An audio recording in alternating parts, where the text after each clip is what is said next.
Refraction. When light travels obliquely from one transparent medium into another, it gets bent. This bending of light is called refraction of light. For example, when we put a pencil in a glass, we can see it clearly. But when pour in water, we see the pencil bent due to the refraction of light. When light travels from a rarer medium to a denser medium, it bends towards the normal. When light travels from a denser medium to a rarer medium, it bends away from the normal.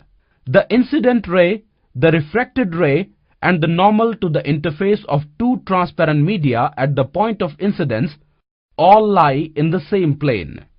The ratio of sine of angle of incidence to the sine of angle of the refraction is a constant for the light of a given color and for the given pair of media. This law is also known as Snell's law of refraction. Sin I by sin R is equal to constant. The absolute refractive index of a medium is the ratio of speed of light in air or vacuum to the speed of light in medium. The relative refractive index of a medium 2 with respect to a medium 1 is the ratio of the speed of the light in medium 1 to the speed of light in medium 2.